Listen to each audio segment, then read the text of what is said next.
Assalamualaikum warahmatullahi wabarakatuh. Perkenalkan, nama saya Iksan Sunaryo, mahasiswa PPG dalam jabatan LPTK UIN Wali Songo Semarang tahun 2022 yang akan melaksanakan praktek pembelajaran di SMP Negeri 1 dari Jaksa kelas 7F pembelajaran Khulafaur Rasyidin di tahun 2022. Terima kasih. Assalamualaikum warahmatullahi wabarakatuh. Waalaikumsalam warahmatullahi wabarakatuh. Selamat pagi anak-anak. Pagi. Baik, pada hari ini bertemu lagi dengan Pak Ihsan dalam pembelajaran agama Islam. Dan tentunya kita masih melanjutkan pembelajaran tentang Khulafaur Rasyidin. Teman-teman, sebelum kita memulai pembelajaran, mari kita berdoa bersama. Bismillahirrahmanirrahim. Rabbi zidni ilma warzuqni fahma. Amin ya rabbal alamin. Terima kasih. Selanjutnya mari kita membaca surat Al-Qadar terlebih dahulu. Mbak Natania silakan dipandu membaca. A'udzu billahi minasyaitonir rajim. Bismillahirrahmanirrahim. Inna anzalnahu fi lailatul qadr wa ma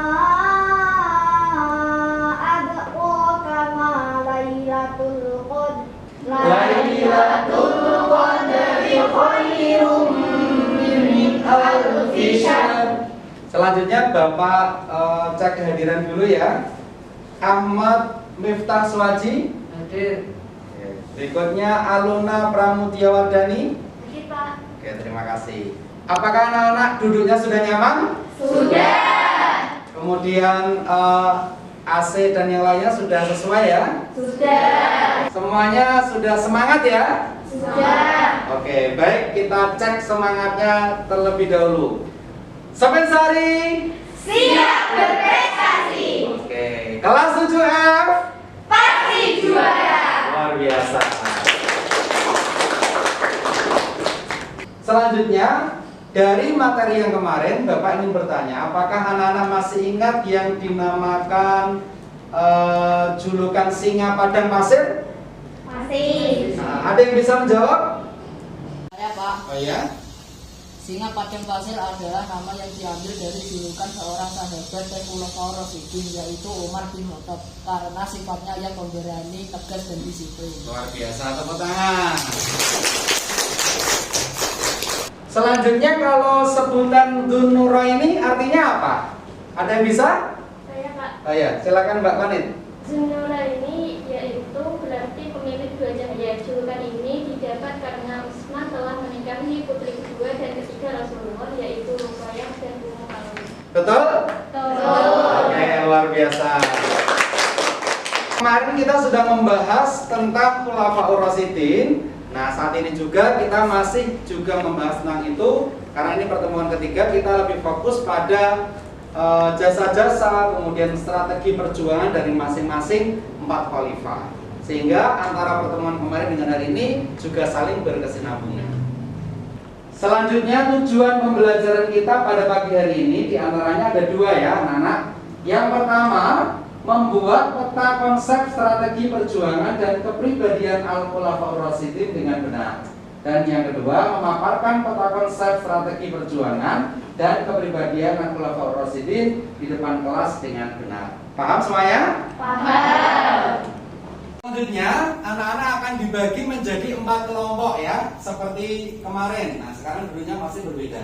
Ini kelompok Abu Bakar. Nah, ini ada fotonya, nanti bisa dilihat. Kemudian kelompok Umar, dan ini juga ada contoh fotonya. Di sana Utsman dan di sana Ali. Sudah ada fotonya ya? Sudah. Sudah sesuai dengan anggotanya? Sudah. Terima kasih. Baik, peta konsep pembelajaran kita ini ada 4 bidang ya, seperti kelompok anak-anak ini ya. Ada Abu Bakar, ada Umar, ada Utsman, dan ada Ali. Kita mulai dari yang Abu Bakar As-Siddiq.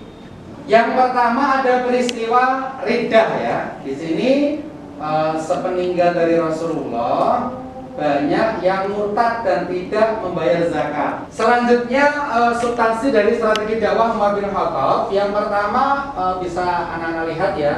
Ini tentang perluasan wilayah. Kemudian yang kedua adalah mengatur administrasi negara. Yang ketiga mengeluarkan undang-undang. Selanjutnya pada masa Utsman bin Affan ya.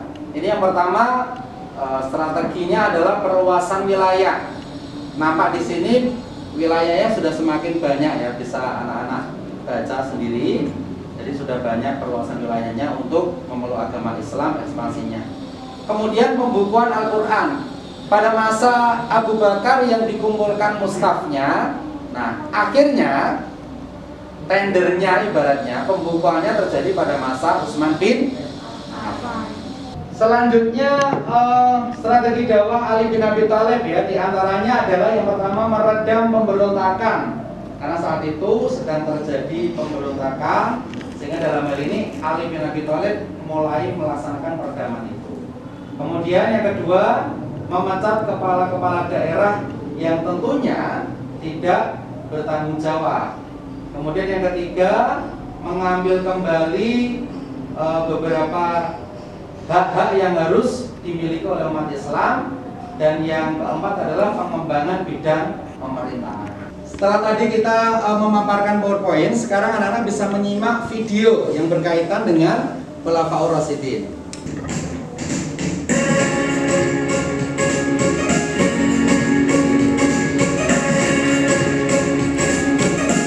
Yang ini mulai dari Khalifah Abu Bakar, Umar, Utsman, dan Ali.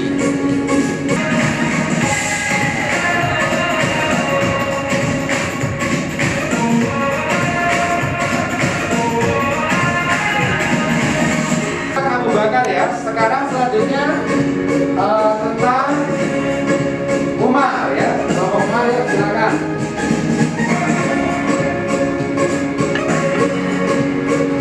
Kita simak bersama tentang penjelasan dari Umar bin Khattab.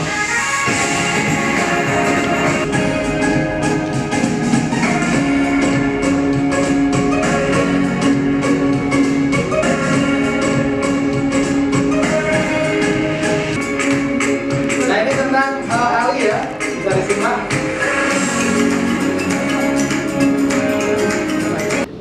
Demikian tadi informasi dan juga pembelajaran yang telah kita sampaikan. Ada PowerPoint juga dan ada videonya. Setelah anak-anak melihat, apakah ada yang ingin bertanya? Saya Pak, Oh ya, silakan. apa saja jasa-jasa Khulafaur Rasyidin? Nah, apa saja jasa-jasa Khulafaur Rasyidin? Ada yang bisa menjawab? Saya Pak, Oke, silakan Mbak Nabila. banyak sekali jasa-jasa Khulafaur Rasyidin. Salah satunya yaitu jasa Abu Bakar. Yang pertama memberantas nabi palsu, yang kedua memerangi orang yang murtad atau keluar dari Islam, dan yang ketiga memerangi orang yang enggan membayar zakat. Oke, betul sekali. Tepuk tangan untuk Nabila. Ada yang mau tanya lagi? Saya Pak, Oh ya, silakan Anissa. apa saja kepribadian Khulafaur Rasyidin yang bisa kita teladani? Kepribadian yang bisa kita teladani. Ada yang bisa menjawab? Saya Pak. Oke, silakan Mbak Natania. Salah satu kepribadian dari Khulafaur Rasyidin yang dapat kita teladani yaitu dari Khulafa Ali bin Abi Thalib, yaitu cerdas dan mampu mengamalkan ilmu-ilmu yang diajarkan Rasulullah kepada kita. Oke, luar biasa. Silakan anak-anak untuk berdiskusi ya, mendiskusikan dari apa yang telah Bapak sampaikan di kertas yang akan Bapak bagikan. Oke, silakan yuk.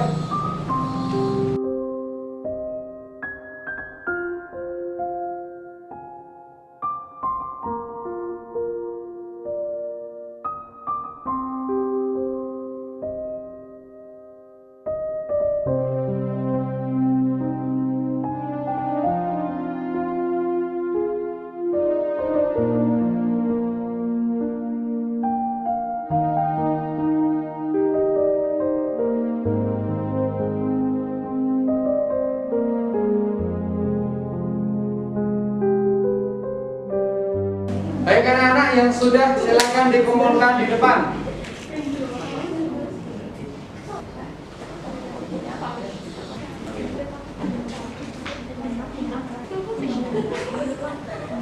Ya, silakan kelompok Umar untuk mempresentasikan dari diskusi yang telah dilaksanakan tadi. Assalamualaikum warahmatullahi wabarakatuh. Waalaikumsalam warahmatullahi wabarakatuh. Perkenalkan, kami dari kelompok Umar bin Khattab akan mempresentasikan hasil kerja kelompok kami.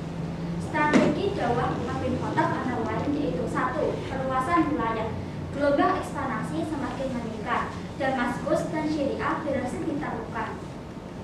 Yang kedua yaitu mengatur administrasi negara.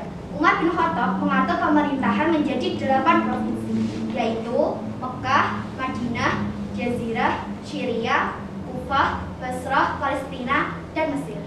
Yang ketiga adalah mengeluarkan undang-undang kebijakan peraturan pasar. 4. Membentuk departemen yang didirikan untuk menyokong roda pemerintahan adalah jabatan kepolisian dan Departemen Pekerjaan Umum.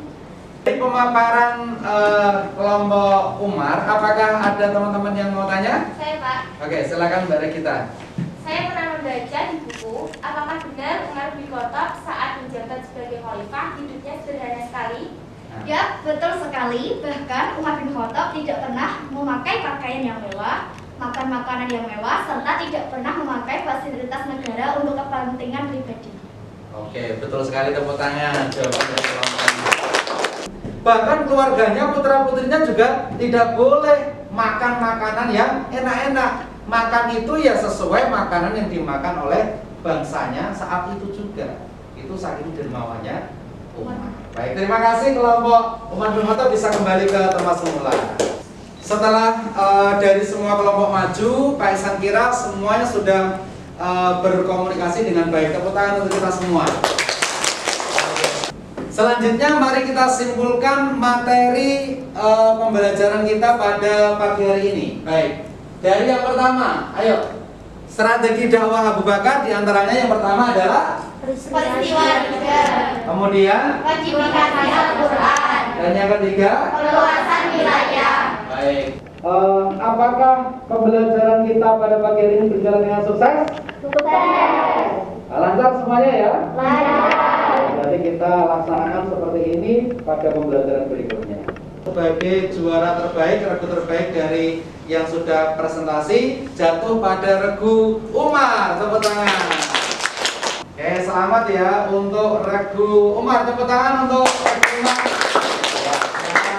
Selanjutnya anak-anak untuk mempersiapkan diri pada pembelajaran PAI selanjutnya dengan bab hidup menjadi lebih damai dengan sifat ikhlas, sabar dan yang lainnya. Disiapkan ya pelajaran berikutnya ya. Oke, terima kasih. Lembar kerja peserta didik nanti dikerjakan sesuai dengan arahan yang ada di sini ya. Ya. Ya. Dipahami dulu ya. Baik, semuanya sudah kebagian ya? Sudah. Itu sudah ada petunjuknya, anak-anak bisa melaksanakan pembelajaran itu, bisa mengerjakan di rumah masing-masing. Jika nanti ada pertanyaan, bisa komunikasi dengan Pak Ihsan. Begitu. Selanjutnya, setelah kita melaksanakan kegiatan pada pagi hari ini, nampaknya pembelajaran kita sudah selesai. Anak-anak bisa merapikan. Baik, demikian serangkaian pembelajaran kita pada pagi hari ini. Mari kita tutup dengan membaca doa al-asri. Bismillahirrahmanirrahim. Wal asri innal insana lafi khusrin illal ladzina amanu wa amilus solihati wa tawassaw bil haqqi wa tawassaw bis sabr. Terima kasih. Bapak tutup. Assalamualaikum warahmatullahi wabarakatuh. Waalaikumsalam.